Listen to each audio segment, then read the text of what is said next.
All right, guys, we're starting a new book by Heraclitus, Fragments. When it says fragments, it just works that they found that were destroyed. And so they put them together as best as they could. They puzzled them together as best as they could. So I'm not really sure where to stop when I see these. There are some, and a lot of these people, this has been translated many times. This one's translated by Brooks Haxton. He decided to put it in verse, so he numbers them. I guess some translators have put them in prose, which is regular writing, typical reading a book type of writing. But verse is like reading a poem, and so they're numbered right here. See? Look at the actual language, the original language. It's very interesting. It's very beautiful, and I mean, it looks flipped over. In my experience in letters, it just looks flipped over. This is interesting, man. It's kind of Indian-ish, Middle Eastern. But anyway, I'm gonna read as much as I can. Not as much, but I just want to read it slow and try to get a grasp of it, and then just, yeah. I guess how many there is 100 and there's 130 little sayings or something. So we'll start with number 1. The word proves.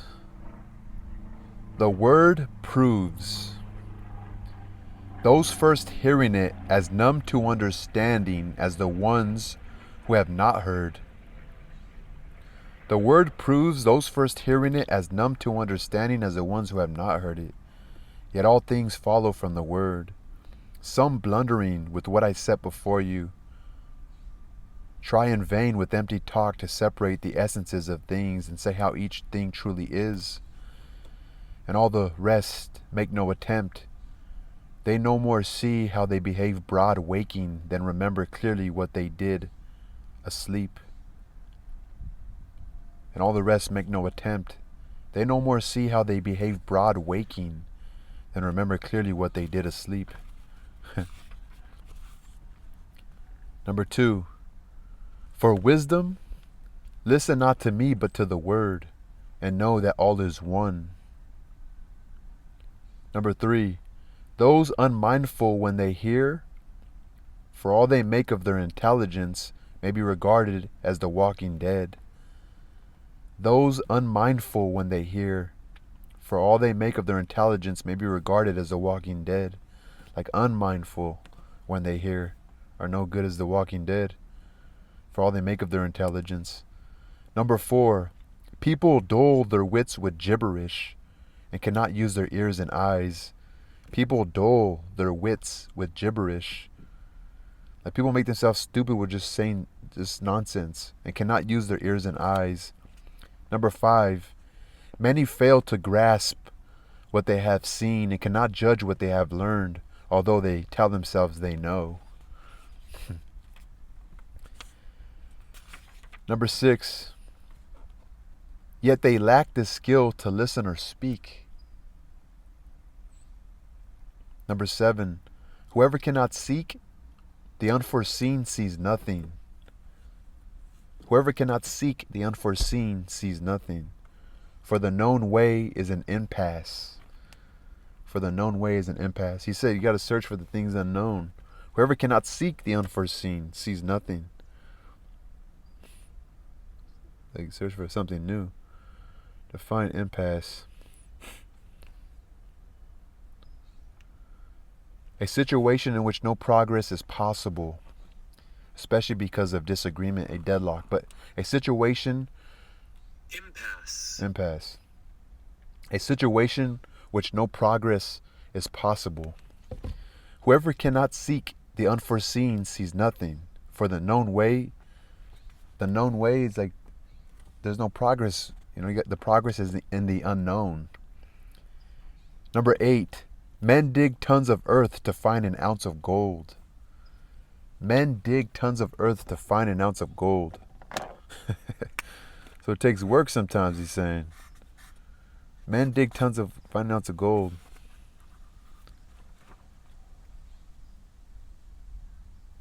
So number 5, many fail to grasp what they have seen and cannot judge what they have learned, although they tell themselves they know. This is all freaking great. Men dig tons of earth to find an ounce of gold. That's number 8. And number 9, for some reason he fragmented that one. And then it says see note.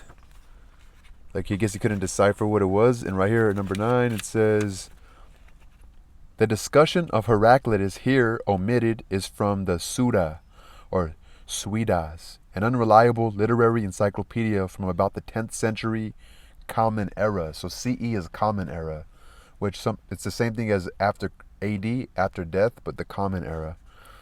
CE, Common Era. So an unreliable literary encyclopedia from about the 10th century. So number 9 just says see note. And then it says right here, things keep their secrets. Number 10, things keep their secrets. I guess we'll do like a 20-minute part. So number 11, things keep their secrets. Number 11, yet without obscurity or needless explanation, the true prophet signifies. Yet without obscurity or needless explanation, the true prophet signifies. Like obscure is like a blur, like uncertain, you know. It's obscure. I can't really grasp it. It's not clear. It's unclear. Or needless explanation, like something so simple you don't need to explain it. The true prophet signifies. Number 12, the prophet's voice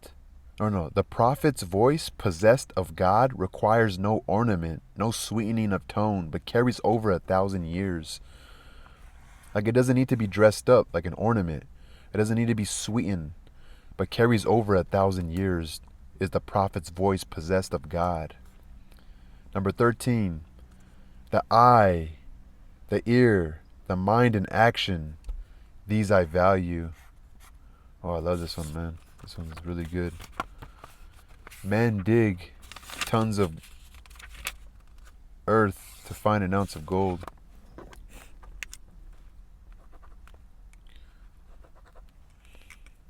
That one's good. Number 8. The eye, the ear, the mind and action, these I value. He didn't say nothing about speaking, nothing about the mouth. The eye, the ear, the mind and action, these I value. Number 14. Now that we can travel anywhere, we need no longer take the poets and myth makers for sure witnesses about disputed facts. 15. 14 kind of gives you, so they would have to take poets and myth makers for sure witnesses about disputed facts. Because I mean, poets, they romanticize, and myth makers, they kind of like embellish for sure witnesses about disputed facts. It's a little silly, right? So 15, what eyes witness, ears believe on hearsay.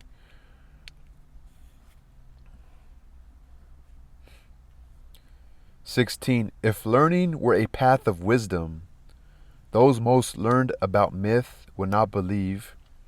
With Hesiod, that Pallas in her wisdom gloats over the noise of battle.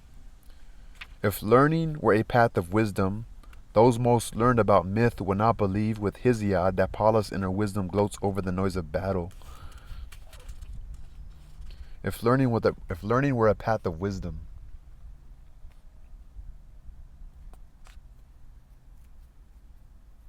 if learning were a path of wisdom,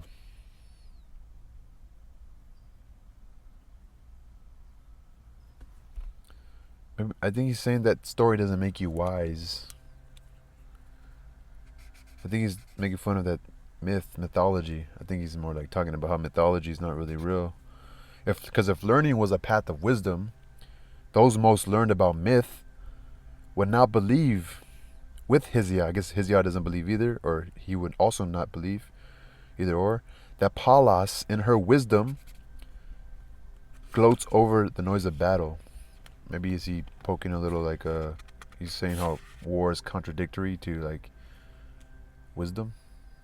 Not sure. 17. Pythagoras may well have been the deepest in his learning of all men, and still he claimed to recollect details of former lives, being in one a cucumber and one time a sardine.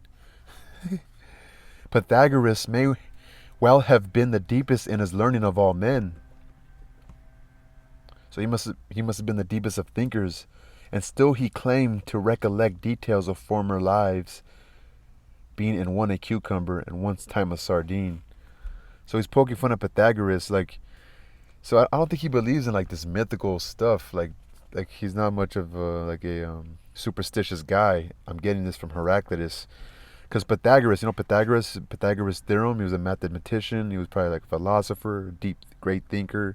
Who knows? Probably a genius. Pythagoras may well have been the deepest in his learning of all men, and still he claimed to recollect details of former lives, being in one a cucumber and one time a sardine. So he's saying Pythagoras is crazy. He's saying that he recollects that he was a different person before, even a different thing, a different object. Being in one of his lives was a cucumber and one time a sardine. So that's funny. That's funny. So 18. Of all the words yet spoken, none comes quite as far as wisdom, which is the action of the mind beyond all things that may be said. Of all the words yet spoken, none comes quite as far as wisdom. Of all the words that ever been spoken, none comes quite as far as wisdom, which is the action of the mind beyond all things that may be said. I like that one too. I like the Pythagoras. That's a funny one. Ha ha. That's number 17. Just in my daughter. Ha ha ha. So number 18, I like this one. Of all the words yet spoken, none comes quite as far as wisdom, which is the action of the mind. Which is the action, using your mind beyond all things that may be said. Wisdom is the action of your mind. Having an active mind. That is wisdom. So number 19. Wisdom is the oneness of mind that guides and permeates all things. So permeates. Spread throughout something. Pervade. Spread through. Fill. Permeate. Like that smell permeates the air. It permeated the air in the room. It filled up the air in the room. It spread throughout. The aroma of soup permeated the air. The aroma of soup permeated the air. So wisdom is the oneness of mind that guides and permeates all things. So wisdom guides.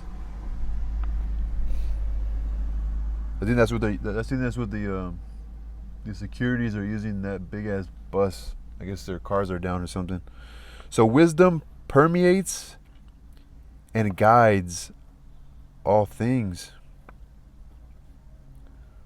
All things. Wisdom permeates and guides all things.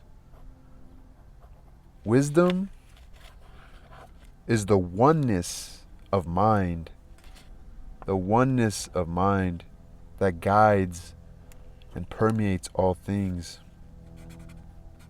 That fills up and guides all things.